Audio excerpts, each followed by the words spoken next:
Continued from page 60. While the townspeople were trying to come to terms with this sudden exile, the plague set guards at the gates and turned back ships that were making for the port of Oran. Since the town had been closed, not a vehicle had entered it.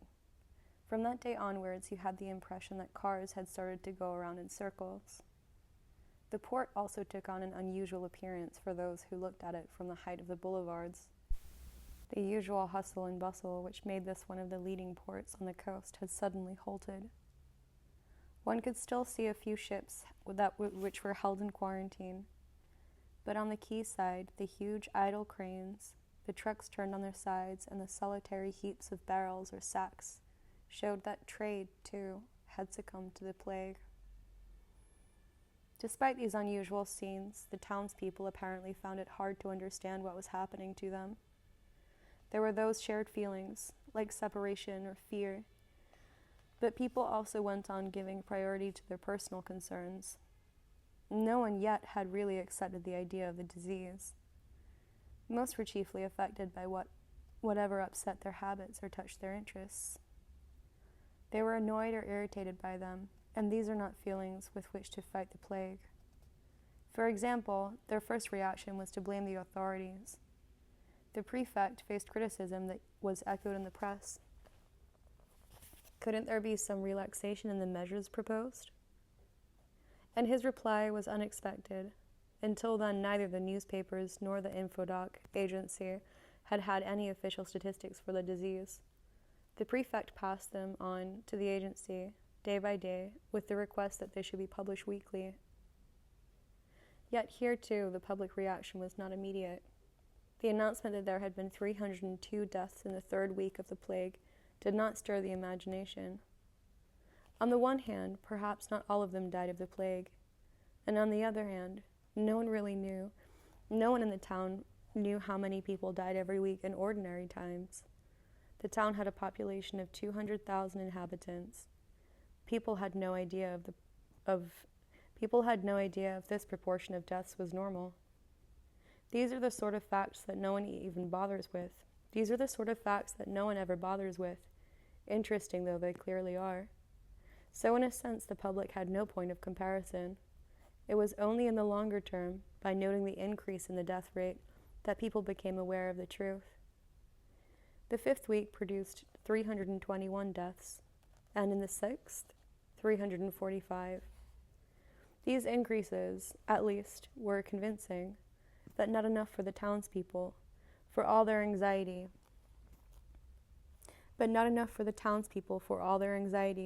To abandon entirely the impression that it was merely an incident, annoying of course, but nonetheless temporary. So they went on walking around the streets and sitting on the cafe terraces. On the whole, they were not cowardly, joking with each other more often than bewailing their fate, and pretending to accept with good humor discomforts that would clearly not last. Appearances were saved. Yet around the end of the month, more or less during the week of prayer that is mentioned below, more serious transformations altered the face of the town. First of all, the prefect took steps to deal with the traffic supplies. Supplies were limited and petrol rationed. Measures were taken even to save electricity. Only essential goods would be brought in by road or air to Oran. As a result, traffic decreased progressively until it almost disappeared altogether. Some shops selling luxury goods shut down overnight, and others hung sold-out notices on their windows, while queues of customers formed at the front of their doors, and others hung sold-out notices on their windows, while queues of customers formed in front of their doors. So Oran took on an unusual appearance. The number of pedestrians rose. At slack times, many people who had been reduced to inactivity by closing the shops and some offices filled the streets and cafes. For the time being, they were not yet unemployed, just on leave. This meant the deceptive impression of a town on holiday. This meant that, for example, at 3 in the afternoon on a sunny day, Oran gave the deceptive impression of a town on holiday, in which the traffic had been halted and the shops closed to allow a public demonstration to march past, and the inhabitants had poured out into the streets to take part in the celebrations. Of course, the cinemas took advantage of this general holiday and did good business, but the circuits that the films followed in the département were interrupted. After 2 weeks, the theaters were forced to swap programs, and after a certain period of time, the cinemas all ended up always showing the same film. However, their takings did not fall. Finally, the cafes were able to carry on supplying their customers thanks to the considerable stocks they had put by in a town where wines and spirits are the forefront of trade. It must be said that people drank a lot. After one cafe put up a notice saying that microbes hate the honest grape.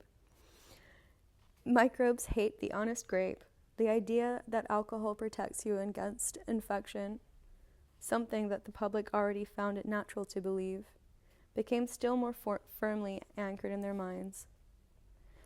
Every night around 2 o'clock, quite a large number of drunkards were thrown out of the cafes to fill the streets where they delivered themselves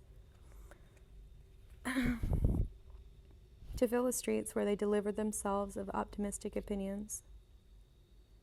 But in one sense, all of these changes were so extraordinary and had happened so quickly that it was not easy to consider them as normal and lasting.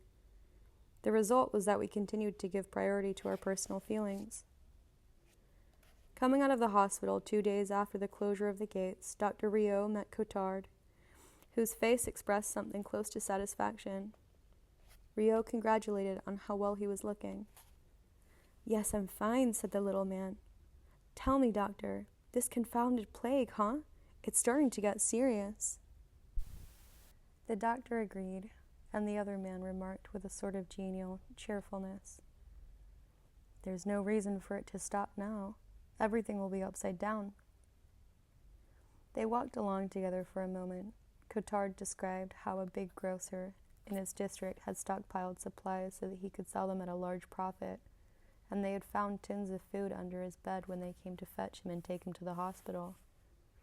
"He died there. You can't buy off the plague." Cottard was full of stories like that, true or false, about the epidemic. For example, it was said that in the center one morning, a man with symptoms of the disease and at the delirious stage had rushed outside, thrown himself on the first woman he met and embraced her, shouting that he had the plague. "Fine," Cottard said in a pleasant tone. That was not at all in keeping with his words. "We'll all go mad, that's for sure." Similarly, on the afternoon of the same day, Joseph Grand eventually confided a little in Dr. Rio. He had noticed Madame Rio's photograph on the desk and looked at the doctor. Rio replied that his wife was being treated elsewhere. "In a sense," Grand said, "it's a piece of luck." The doctor replied that it certainly was, and that they would just have to hope that his wife got better. "Ah," said Grand, "I understand." Then, for the first time since Rio had known him, he began to talk freely. Though he still had to hunt for his words, he almost always managed to find them, as though he had been thinking about what he was saying for a long time. He had gotten married very young, to a young girl of a poor family from his neighborhood. He had never even interrupted his studies and taken a job so that he could get married. Neither Jean nor he never ever went outside their part of town. He would go and see her at home, and Jean's parents would laugh a little at this silent, awkward suitor. Her father was a railway worker. When he was resting, you could always see him sitting in a corner by the window, thoughtful, watching the comings and goings of the street, his huge hands flat on his thighs. The mother was always busy around the house, where Jean would help her. She was so tiny that Gran could not see her cross a street without feeling afraid for her. At such times, the vehicles seemed disproportionately large. One day Jean was looking with wonderment at a shop window decorated for Christmas. She turned to him and said, "Isn't it lovely?" He squeezed her hand. That's how they decided to marry. The rest of the story, Gran said, was very simple. This is how it is for everyone. You get married, you stay in love for a little while, and you work. You work so much that you forget to love. Jean worked too, because the head of his department's promises were not kept. Here it took some imagination to grasp what Gran meant. Partly because of tiredness, he had let himself go. He had become more and more silent, and he had not convinced his young wife that she was loved. A working man, poverty, a narrowing slice of possibilities, the silent evenings around the table. There is no place for passion in such a universe. Jean must have surely suffered. Even so, she stayed. One can sometimes suffer for a long time without knowing it. The years went by. Later on, she left. Of course, she did not leave by herself. "I have been very fond of you, but now I am tired. I am not happy to go away, but one does not need to be happy to start again." That, broadly speaking, is what she wrote to him. Joseph Gran suffered in his turn. He could have started again, as Rio pointed out to him, but you see, he didn't believe in it. Quite simply, he still thought about her, what he would have liked to have written to her in a letter justifying himself. "But it's hard," he said. "I've been thinking about it for a long time. As long as we were in love, we understood one another without words. But one is not always in love. At a certain moment, I ought to have found the words that would have kept her, but I couldn't." Gran blew his nose in a sort of checkered napkin. Then he wiped his mustache. Rio looked at him. "Excuse me, doctor," the old man said, "but how can I put it? I trust you. With you, I can talk, and then I give way to my feelings." Gran, quite clearly, was 100 miles from the plague. That evening, Rio telegraphed his wife that the town was shut, and that he was well, and that she should go on looking after herself, and that he was thinking about her. 3 weeks after the closing of the gates, Rio came out of the hospital to find a young man waiting for him. "I expect you recognize me," the man said. Rio thought that he knew him, but he was not sure. "I came before all this happened," the other said. "I was asking you for information about the condition of the Arabs. My name is Raymond Rambert." "Oh, yes," Rio said. "Well, now you have a good subject for a report." The young man seemed nervous. He said that it was nothing to do with that and had come to ask for Dr. Rio's help. "I'm sorry," he added, "but I don't know anyone in the town, and unfortunately the correspondent of my paper is a half-wit." Rio suggested that they walk together to a dispensary in the center of town because he had some orders to make. They went through the narrow streets in the African quarter. Evening was coming, but the town, which had been once so busy at that time of day, seemed oddly deserted. Only a few bugle calls in the still golden sky showed that the army was still pretending to do its job. Meanwhile, along the steeply descending streets, between the blue, ochre, and violet walls of the Moorish houses, Rambert spoke in a state of great agitation. He had left his wife behind in Paris. Strictly speaking, she was not his wife, but it was the same thing. He had sent her a telegram as soon as the town was closed. At first he thought that it was just a temporary matter, and that he had simply tried to keep in touch with her. His colleagues in Iran told him that there was nothing they could do. The police had sent him away, and a secretary at the prefecture had laughed in his face. Eventually, after waiting 2 hours in a queue, he managed to have a telegram accepted, in which he said, "All well, stop, see you soon." But the next day, when he got up, he suddenly thought, after all, that he had no idea how long it might last. So he decided to leave. Since he had influence, in his job people can pull strings, he managed to reach the head of the prefect's department and told him that he had nothing to do with Iran, that it was not his business to stay there, and that he had found himself there by accident, and that it was only right that he should be allowed to leave, even if, once he was on the outside, he had to be put in quarantine. The head of the department told him that he understood very well, but there could be no exceptions. He would see, but the situation was serious and nothing could be decided. "After all," Rambert said to the doctor, "I'm a stranger in this town." "Of course you are, but let's just hope that the epidemic will not last." In the end, he tried to console Rambert by pointing out that he could find the material for an interesting report in Iran, and that, all things considered, there was no cloud without a silver lining. Rambert shrugged his shoulders. They were coming to the center of town.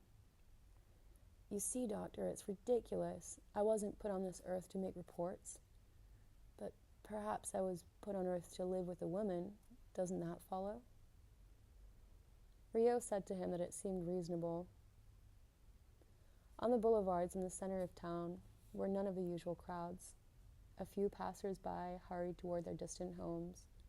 None of them were smiling. Rio thought that it must be because this was the day of the Infodoc announcement. After another 24 hours, the townspeople would start to hope again, but on the day itself, the figures were still too fresh in their memories.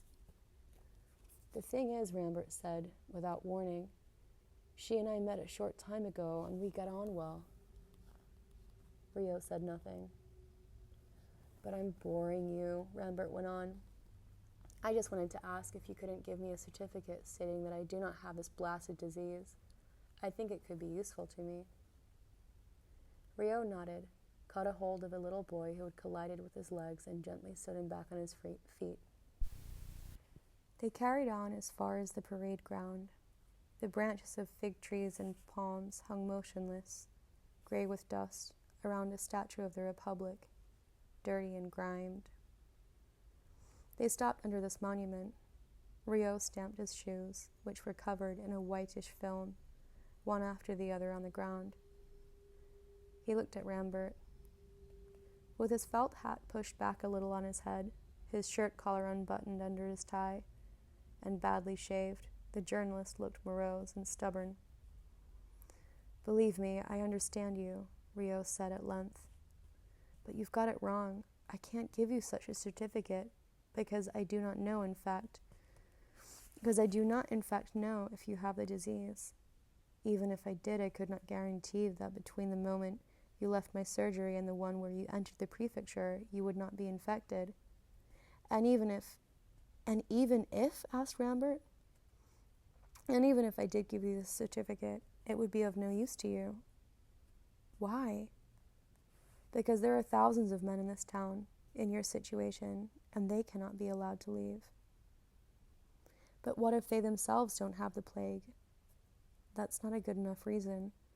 I know very well that this whole business is stupid, but we are all involved. We must accept things as they are." "But I don't belong here."